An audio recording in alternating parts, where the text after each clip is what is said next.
गुरु ब्रह्म महिमा अलेख शरण। नमस्कार दर्शक वृंद, आपण मानंकु आजिर राशिफल कार्यक्रम मु एस कुमार स्वागत जनाऊँगी।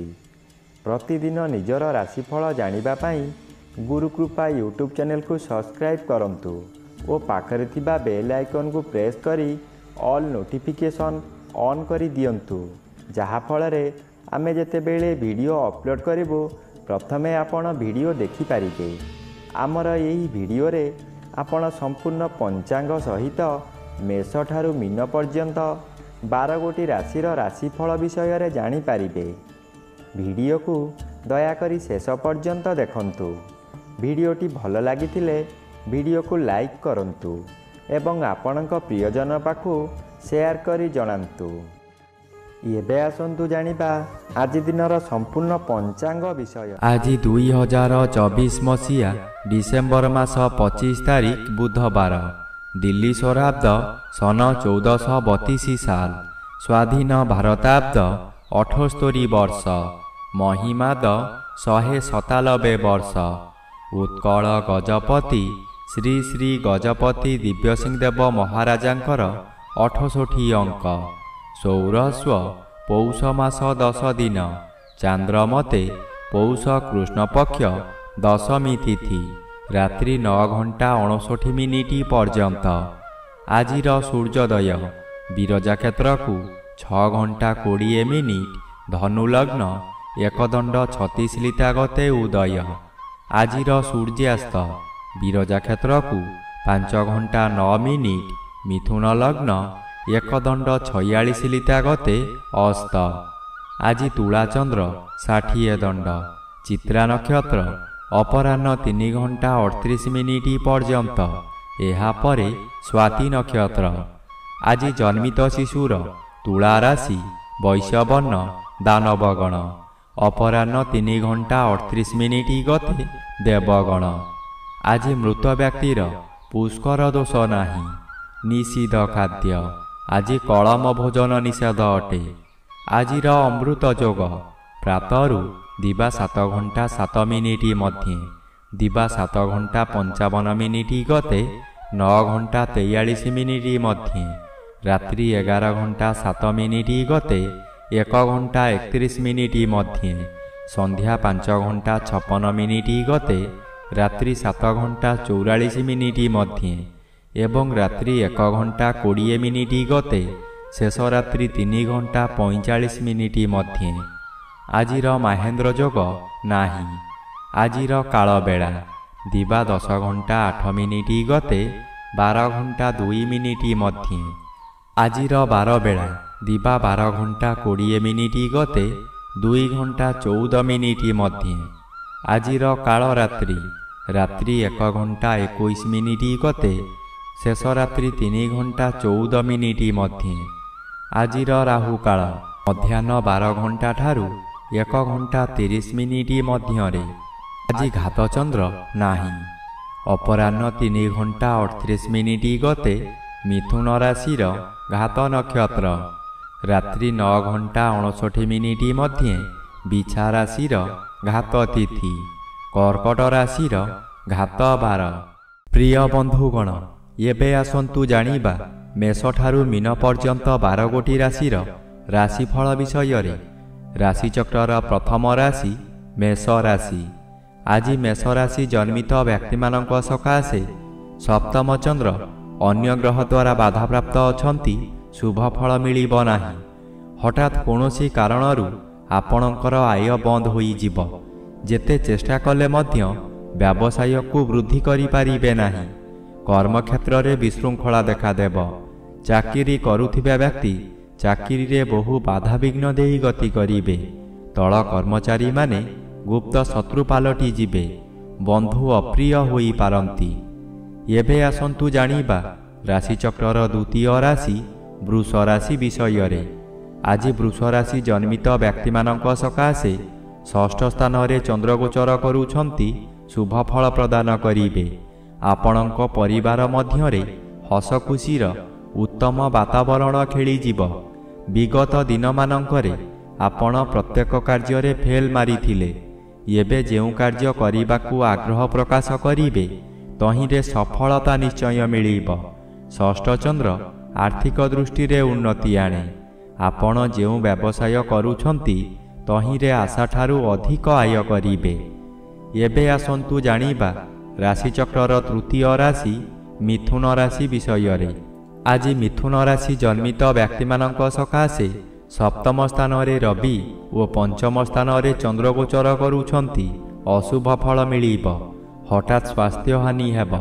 କୌଣସି ଗୋଟାଏ କାମ କରିବାର ସମୟ ନିର୍ଦ୍ଧାରିତ ହୋଇସାରିଥିବ, କିନ୍ତୁ ଆପଣଙ୍କ ଶରୀର ଅସୁସ୍ଥ ହେବା କାରଣରୁ ଆପଣ କଥା ଦେଇ କଥା ରଖିପାରିବେ ନାହିଁ। ମନରେ ଦୁଃଖ ଯନ୍ତ୍ରଣା ଭୋଗିବେ। ମନରେ ଦୁଶ୍ଚିନ୍ତା ବଢ଼ିଯିବାରୁ ବହୁ ରୋଗ ମାଡ଼ି ବସିବ। ବହୁ କଷ୍ଟ ଭୋଗିବେ। ଏହି ସମୟରେ କେଉଁଠାରୁ ବଡ଼ ଦୁଃଖଦ ଖବର ପାଇ ବୋଝ ଉପରେ ଲଳିତା ବିଡ଼ା ସଦୃଶ୍ୟ ହେବ।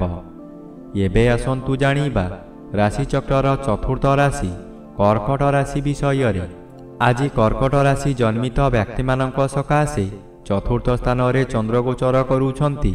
କୃଷ୍ଣପକ୍ଷ ହେତୁ ଏତେ ବିଚଳିତ ଲାଗିବ ନାହିଁ। ଧୈର୍ଯ୍ୟର ସହିତ ଆଗକୁ ଆଗକୁ ମାଡ଼ିଯିବେ। ଅର୍ଥ ଆସିବାର ବାଟ ଫିଟିଯିବ, କିନ୍ତୁ ତତ୍କ୍ଷଣାତ୍ ମିଳିବ ନାହିଁ। ଚାକିରି କରୁଥିବା ବ୍ୟକ୍ତିମାନେ ଶୁଭ ଖବର ପାଇ ଆନନ୍ଦିତ ହେବେ।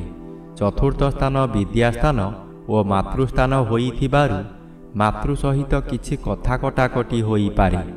ବିଦ୍ୟାର୍ଥୀମାନେ ବିଦ୍ୟାରେ ଉନ୍ନତି କରିବେ। ଏବେ ଆସନ୍ତୁ ଜାଣିବା ରାଶିଚକ୍ରର ପଞ୍ଚମ ରାଶି ସିଂହ ରାଶି ବିଷୟରେ। ଆଜି ସିଂହ ରାଶି ଜନ୍ମିତ ବ୍ୟକ୍ତିମାନଙ୍କ ସକାଶେ ତୃତୀୟ ସ୍ଥାନରେ ଚନ୍ଦ୍ରଗୋଚର କରୁଛନ୍ତି। ଅତି ଶୁଭ ଫଳ ପ୍ରଦାନ କରିବେ। ଆପଣଙ୍କର ଏହି ସମୟରେ ବହୁ ଚେଷ୍ଟା କରି ବାରମ୍ବାର ବିଫଳ ହେଉଥିବା କାର୍ଯ୍ୟ ହଠାତ୍ ଆପଣଙ୍କ ସପକ୍ଷରେ ଯିବ। ବହୁ ଅର୍ଥର ମାଲିକ ଆପଣ ହୋଇପାରନ୍ତି। ପୂର୍ବରୁ ଖରାପ ଥିବା ସ୍ୱାସ୍ଥ୍ୟ ଏହି ସମୟରେ ମନର ବଳ ବୃଦ୍ଧି ପାଇଥିବାରୁ ସ୍ୱାସ୍ଥ୍ୟ ଉତ୍ତମ ରହିବ। ବନ୍ଧୁବାନ୍ଧବ ଆପଣଙ୍କ ପ୍ରଶଂସା ଗାନ କରିବେ। ଏବେ ଆସନ୍ତୁ ଜାଣିବା ରାଶିଚକ୍ରର ଷଷ୍ଠ ରାଶି କନ୍ୟା ରାଶି ବିଷୟରେ। ଆଜି କନ୍ୟା ରାଶି ଜନ୍ମିତ ବ୍ୟକ୍ତିମାନଙ୍କ ସକାଶେ ଦ୍ୱିତୀୟ ସ୍ଥାନରେ ଚନ୍ଦ୍ରଗୋଚର କରୁଥିବାରୁ ଆପଣ ବହୁ ସମାଲୋଚନାର ଶିକାର ହୋଇପାରନ୍ତି। ଆପଣ ଯେଉଁ କାର୍ଯ୍ୟ କରିବେ ତହିଁରେ ପ୍ରତ୍ୟେକ ବ୍ୟକ୍ତି ପ୍ରବଳ ବିରୋଧ କରିବେ। ଏହି ସମୟରେ ଆପଣଙ୍କର ନାସା କର୍ଣ୍ଣ ଚକ୍ଷୁ ଆଦିରେ ଆଘାତ ଲାଗିପାରେ। ସାମାନ୍ୟ କଥାରେ ଆପଣ ଉତ୍ତେଜିତ ହୋଇଯିବେ। ନିଜ ଜିଦ୍ ରଖିବାକୁ ଯାଇ ବହୁତ ଅର୍ଥହାନି କରିବେ। ଏହି ସମୟରେ ଆପଣଙ୍କର ପରିବାର ଲୋକମାନେ ଆପଣଙ୍କୁ ବିରୋଧ କରିବେ। ଏବେ ଆସନ୍ତୁ ଜାଣିବା ରାଶିଚକ୍ରର ସପ୍ତମ ରାଶି ତୁଳା ରାଶି ବିଷୟରେ। ଆଜି ତୁଳା ରାଶି ଜନ୍ମିତ ବ୍ୟକ୍ତିମାନଙ୍କ ସକାଶେ ଶ୍ରୀଚନ୍ଦ୍ର ଭୋଗ ହେଉଥିବାରୁ ଓ ଅନ୍ୟ ଗ୍ରହ ଦ୍ୱାରା ବାଧା ପାଉଥିବାରୁ କେତେକାଂଶରେ ଅଶୁଭ ଫଳ ମିଳିବ। ମାନସିକ ସ୍ଥିତି ବିଗିଡ଼ିଯିବ। ଚନ୍ଦ୍ର ମନକାରକ ଗ୍ରହ ହୋଇଥିବାରୁ ମନରେ ସନ୍ଦେହ ଜାତ ହେବ। ରାତ୍ରି ଅନିଦ୍ରା ରହି ପ୍ରତିଶୋଧ ନିଆଁରେ ଜଳିବେ। ଚୋରି ଡକାୟତି ମଧ୍ୟ ହୋଇପାରେ। ଉପବାସରେ ରହିବେ। ପାଖରେ ଖାଦ୍ୟ ଥାଇ ମଧ୍ୟ ଖାଇପାରିବେ ନାହିଁ। ଏବେ ଆସନ୍ତୁ ଜାଣିବା ରାଶିଚକ୍ରର ଅଷ୍ଟମ ରାଶି ବିଛା ରାଶି ବିଷୟରେ। ଆଜି ବିଛା ରାଶି ଜନ୍ମିତ ବ୍ୟକ୍ତିମାନଙ୍କ ସକାଶେ ଦ୍ୱାଦଶ ସ୍ଥାନରେ ଚନ୍ଦ୍ରଗୋଚର କରୁଛନ୍ତି। କୃଷ୍ଣପକ୍ଷ ହେତୁ ଶୁଭ ଫଳ ମିଳିବ। କୌଣସି ଦୂର ସ୍ଥାନକୁ ଯାତ୍ରା କରିବାର ଥିଲେ ନିର୍ଭୟରେ ଯାତ୍ରା କରନ୍ତୁ। ଫଳପ୍ରଦ ନିଶ୍ଚୟ ହେବ। ଆଜି ସମୟରେ ପ୍ରାୟତଃ ପଦଯାତ୍ରା ଆପଣଙ୍କ ପକ୍ଷେ ଶୁଭଙ୍କର ହେବ। ଆୟ ପରିମାଣରେ କିଛି ଉନ୍ନତି ଆସିବ। ବ୍ୟବସାୟରେ ସଂଯତ ରହିଲେ ଓ ମିଠା କଥାମାନ କହିଲେ ଭଲ ଆୟ ହେବା ସହିତ ଗରାଖ ସହିତ ଭବିଷ୍ୟତ ସକାଶେ ବ୍ୟବସାୟ ଭଲ ହେବ। ଏବେ ଆସନ୍ତୁ ଜାଣିବା ରାଶିଚକ୍ରର ନବମ ରାଶି ଧନୁ ରାଶି ବିଷୟରେ।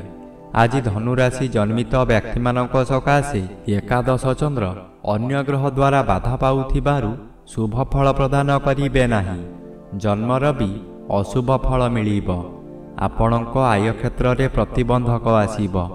ଯେଉଁ କାର୍ଯ୍ୟ କରି ଆପଣ ଭଲ ଦୁଇ ପଇସା ରୋଜଗାର କରୁଥିଲେ ସେହି କାର୍ଯ୍ୟ କରି ଆପଣଙ୍କୁ ବହୁ କ୍ଷତି ସହିବାକୁ ପଡ଼ିବ।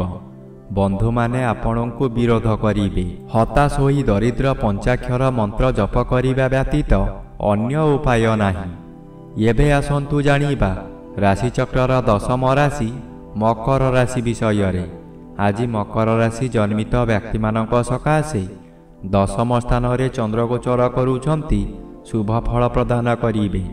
ଆପଣଙ୍କ କର୍ମକ୍ଷେତ୍ରରେ ଉଚ୍ଚତର ପାହ୍ୟାକୁ ଉନ୍ନୀତ ହେବେ। ଏହି ସମୟରେ ନୂତନ କର୍ମ ମଧ୍ୟ ମିଳିବ। ଯେକୌଣସି କାମ କରନ୍ତୁ ତହିଁରେ ସଫଳତା ମିଳିବ। ଉପରିସ୍ଥ ଅଫିସରଙ୍କ ଠାରୁ ପ୍ରଶଂସାମାନ ମିଳିବ। ପ୍ରତିଷ୍ଠା ଲାଭ କରିବେ। ସୁନାମ ଆପଣଙ୍କର ପ୍ରାପ୍ତ ହେବ। ଆପଣଙ୍କର ଇଚ୍ଛା ପୂର୍ଣ୍ଣ ହେବ। ଆପଣଙ୍କ କାର୍ଯ୍ୟ ଦେଖି ସାଥୀ କର୍ମଚାରୀମାନେ ଆପଣଙ୍କୁ ଅନୁକରଣ କରିବେ ଓ ସଫଳତାର ସୂତ୍ର ଶିକ୍ଷା କରିବେ। ଏବେ ଆସନ୍ତୁ ଜାଣିବା ରାଶିଚକ୍ରର ଏକାଦଶ ରାଶି କୁମ୍ଭ ରାଶି ବିଷୟରେ। ଆଜି କୁମ୍ଭ ରାଶି ଜନ୍ମିତ ବ୍ୟକ୍ତିମାନଙ୍କ ସକାଶେ ନବମ ସ୍ଥାନରେ ଚନ୍ଦ୍ରଗୋଚର କରୁଛନ୍ତି ଅଶୁଭ ଫଳ ପ୍ରଦାନ କରିବେ। ପିତୃପୀଡ଼ା ଗୁରୁଜନ ପୀଡ଼ା ଦେଖାଦେବ। ଯେଉଁଆଡ଼େ ଯିବେ ଆପଣଙ୍କୁ ଲୋକମାନେ ପରିହାସ କରିବେ। ଯେଉଁ ଲୋକ ଆପଣଙ୍କୁ ସମ୍ମାନ ଦେଉଥିଲେ ସେହି ଲୋକମାନେ ପରିହାସ କରିବେ। ଆପଣଙ୍କର ଦୋଷ ଦୁର୍ବଳତା ସବୁ ପଦାରେ ପଡ଼ିଯିବ। ଘୋର ଅପମାନରେ ଜର୍ଜରିତ ହୋଇ ମଥା ବିଚଳିତ ହୋଇଯିବ। ଏବେ ଆସନ୍ତୁ ଜାଣିବା ରାଶିଚକ୍ରର ଦ୍ୱାଦଶ ବା ଶେଷ ରାଶି ମୀନ ରାଶି ବିଷୟରେ। ଆଜି ମୀନ ରାଶି ଜନ୍ମିତ ବ୍ୟକ୍ତିମାନଙ୍କ ସକାଶେ ଅଷ୍ଟମ ସ୍ଥାନରେ ଚନ୍ଦ୍ରଗୋଚର କରୁଛନ୍ତି ଅତି ଅଶୁଭ ଫଳ ମିଳିବ। ଏହି ସମୟରେ ଆପଣ ଯେଉଁ ସ୍ଥାନକୁ ଯିବେ ସେଠାରେ କଳହ ହେବ। ବିଭିନ୍ନ ପ୍ରକାର କ୍ଷତି ହୋଇ ଆପଣଙ୍କ ମଥା ବିଚଳିତ ହୋଇଯିବ। ରାସ୍ତାରେ ଯିବା ସମୟରେ ଆପଣ ଅନ୍ୟମନସ୍କ ହୋଇପାରନ୍ତି। ସାବଧାନ ନ ରହିଲେ ଯାନବାହନ ଦୁର୍ଘଟଣାକୁ ଏଡ଼ାଇ ଦେଇ ହେବ ନାହିଁ। ଏହି ସମୟରେ ଆପଣଙ୍କୁ ଗରମ ଜ୍ୱର ମଧ୍ୟ ହୋଇପାରେ। ପରିବାର ମଧ୍ୟରେ କେହି ଜଣେ ହେଲେ ପଚାରିବେ ନାହିଁ ତମର କ'ଣ ହେଉଛି ବୋଲି।